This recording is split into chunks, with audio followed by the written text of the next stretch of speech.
Halo 4 is a pretty controversial game in the greater Halo community. Some people love it, some people absolutely hate it, but regardless of which side of the debate you stand on, the speedruns for this game are pretty amazing.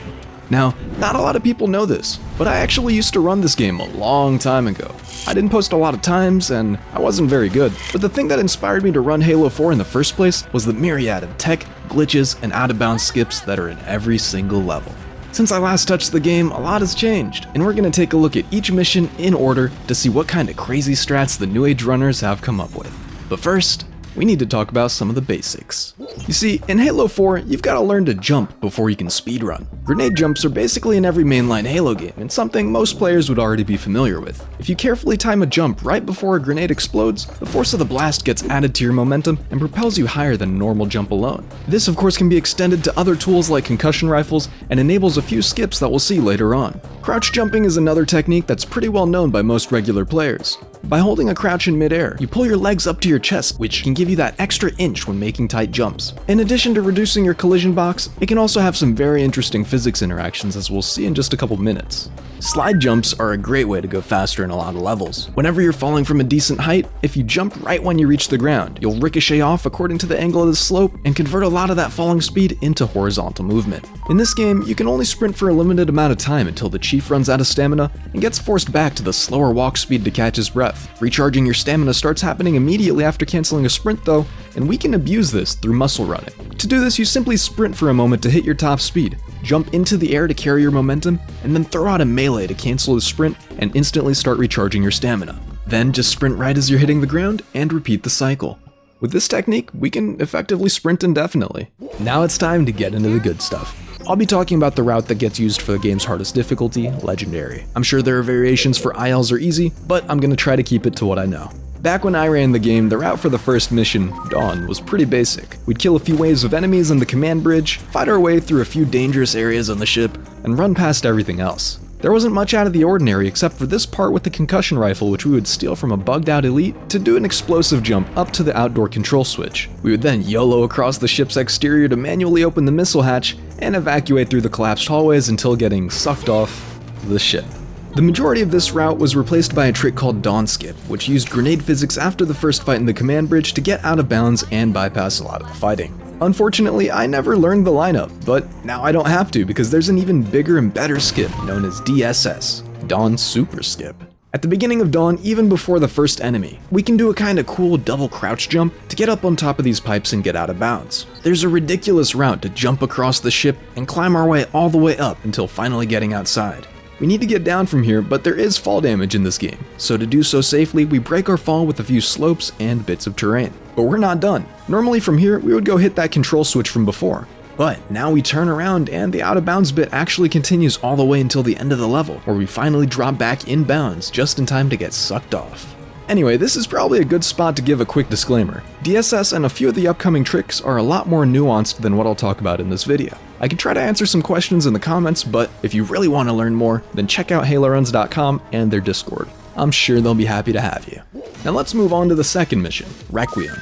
We start out with some muscle running and slide jumps before getting to a Warthog driving section. Once we reach the occupied outcrops, we used to drive straight to the back and just YOLO out of the hog to jump up the ledge, which seems to have an abysmal success rate. Turns out though, we don't have to deal with that anymore. In the earlier area, there's apparently a ghost we can steal instead. With it, we can conveniently boost up the troublesome ledge without getting out at all, and yeah, this totally looks more consistent to me. But wait, it gets better. We can keep driving the ghost through the level to blast past some of the additional enemies that previously were a bit of a nuisance too. Once indoors, we reach the cartographer where there are a couple switches that we need to hit to reactivate the system. Instead of slowly putting up the bridges to reach those switches, we can carefully jump off these side pieces to and from the switches to speed the process up. Now this next one is a brand new strat that had me absolutely floored when I first saw it. On this bridge, we usually sail the vacant Banshee across the stage to ignore the remaining enemies before the door. The new route still does that, but positions the Banshee so that when the door to the next area closes, we can clip through and reboard it to fly outside the level. We cruise under the map for a bit before pulling up to hit some loads, and then continue all the way up to hit the level end trigger, which would have been at the top of this elevator. This is way faster than the old route, which featured a bit of combat and the use of a concussion rifle to jump up the walls and skip some enemy spawns before riding the elevator normally. There's another secret out of bounds here that most top runners don't even know about. You can actually go out of bounds from this video and subscribe to the homie, saving a bunch of time. Come on, dudes. Okay, that was pretty good, right? Okay, let's continue with the next mission, Forerunner. At the beginning of the mission, there's this floating button that disappears when pressed to activate a light bridge, allowing you to proceed into the level. Instead of doing that, we can jump onto the button itself and then sprint jump at an angle off this pillar to get out of bounds. The exact movement has changed a little bit with the new route, but we can jump across the chasm ourselves and continue out of bounds for a little longer. Once we re-enter, we've skipped a good portion of the level already, and the spawn trigger for some of the enemies in the next area. A while later, we emerge from a structure next to a Banshee and its would-be elite flyboy. After revoking his pilot's license and blasting his homie for safety, we can fly all the way to the edge of the area, where we get ready for another bool. Here, there's an invisible wall that's supposed to keep you from flying out of bounds, but it doesn't extend all the way up past the rocks, so we just fly over it. There's then a second invisible wall, but for this one, we just have to fly all the way down instead. Once we're through, we fly all the way up again and around the building, entering in from the top side to hit a load trigger and continue the mission as usual.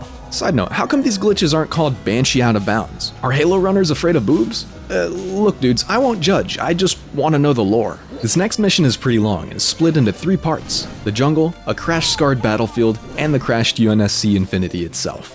We start out with some slide jumps and creative pathing in the thick vines to avoid enemies and save a few seconds here and there. Once we jump down from the vines, there's this out of bounds where we can climb up above the tree line to skip the local opposition and despawn the enemies for the rest of the segment.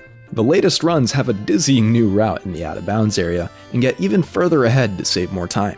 The second section is supposed to be a vehicle run where you hop in a tank and blast your way through the Covenant. Instead of doing that, we run off to the side and do a little parkour over the wreckage and off the hill into a strong slide jump. Now, this obviously avoids a bunch of initial fighting, but it also skips the enemy spawn triggers for a lot of the remaining area once again.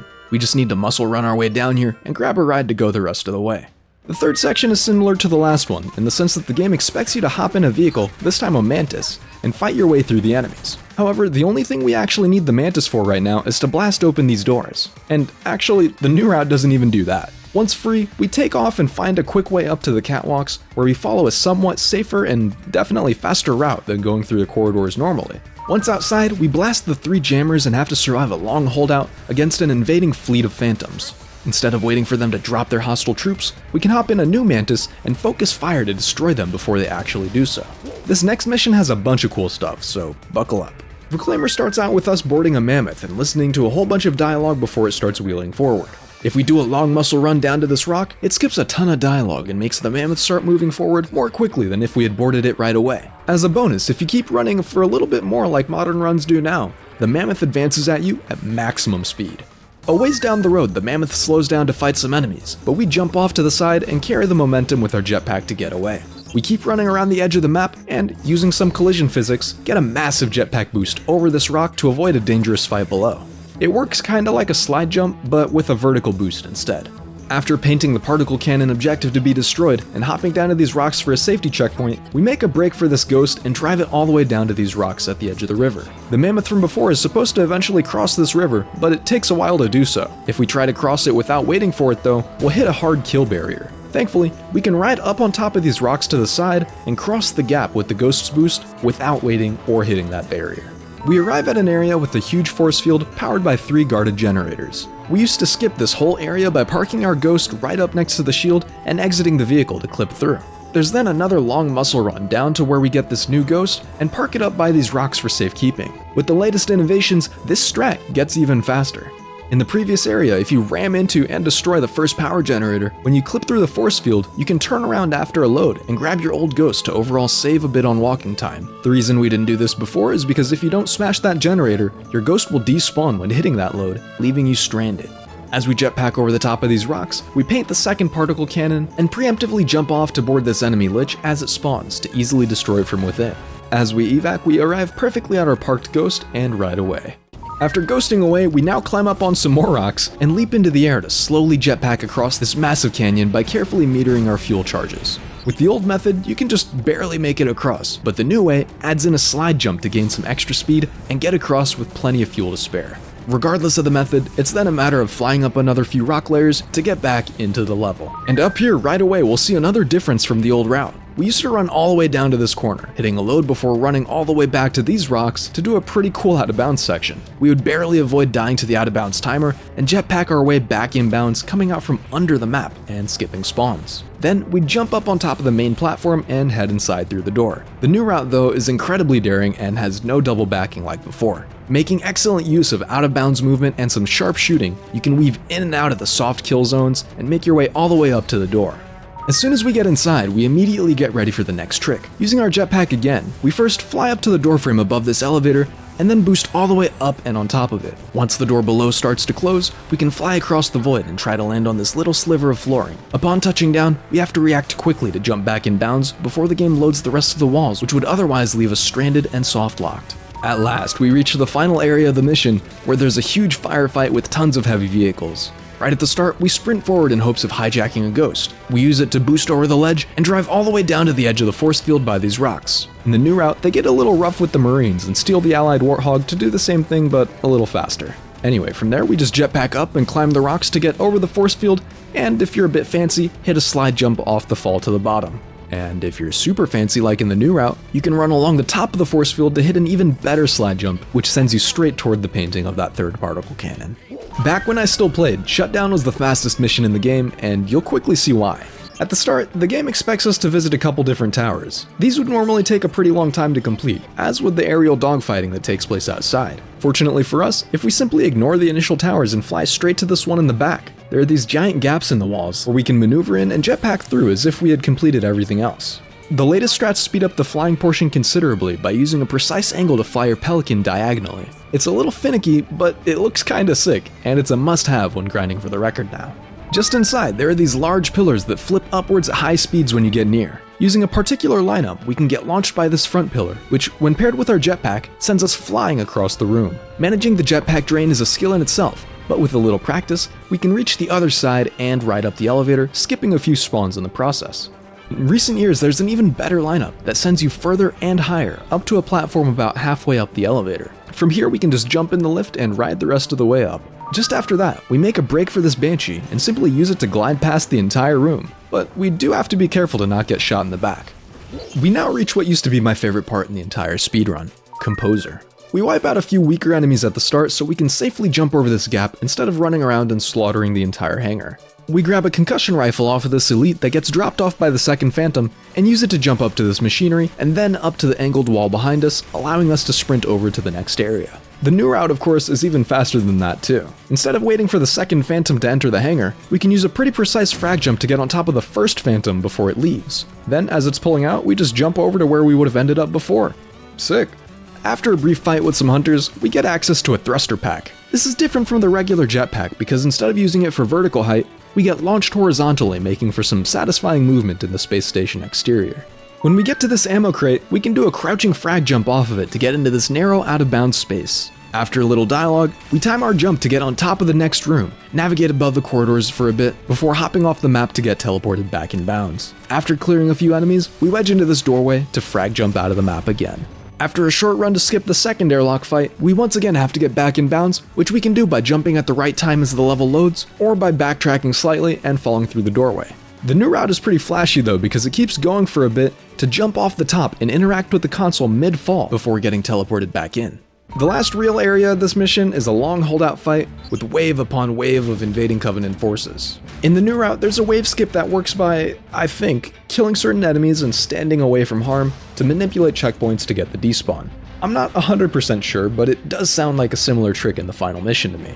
Speaking of which, we're finally there. The first half of Midnight is a long aerial combat in a broadsword strike fighter. We don't have to deal with almost any of this because we can fly out of bounds from the very start. It's smooth sailing out here, but we just need to make sure to hit a few key loads and not die on a particularly tricky bit before merging back into the map and finishing up the usual objectives. The on-foot section opens up with a pretty RNG hallway with Prometheans, where the best strat is pretty much just YOLOing through.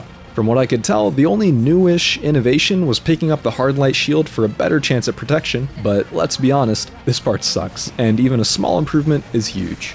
Just after that, there's a small bit of tech where we grab the gravity hammer, which lets us sprint through the next part a bit quicker because with melee weapons, we don't get slowed down by the stopping power in enemy bullets. While waiting for Cortana in this crawler-filled alleyway, there's an infamous strat known as the alley-specific standing point of despawn. And what does that spell? Asspod. Yes, that's the real name. Anyway, it's not a very visual thing, but by standing toward the back of the chamber, we're able to skip a wave of enemies and reduce the wait time. In the rest of the level, there's some minor movement tech, like slide jumps or carrying momentum off these grav lifts, but I'd say the most important remaining bits are these couple frag jumps which let us skip the ascents up the 2 towers with the big crawler and Promethean fights at the tops. Now, throughout the entire game, there are definitely more sneaky optimizations here and there, but I think we've touched on all the major ones. If you're super in tune with your Halo runs lore, please let me know if I missed anything crucial. There's so much going on in this game, but that's exactly what drew me to speedrun it in the first place. Hopefully you all enjoyed the video. It was a ton of work trying to de-rust and learn some of the new strats. I really wanted to get this video out about a month ago before the holidays, but there was just too much to pack in. I feel like there's still a few extra bits I could add here and there, but I'm gonna put that energy into another project that I've got coming up with a few other Halo runners, so you definitely won't want to miss that. Happy New Year, everyone.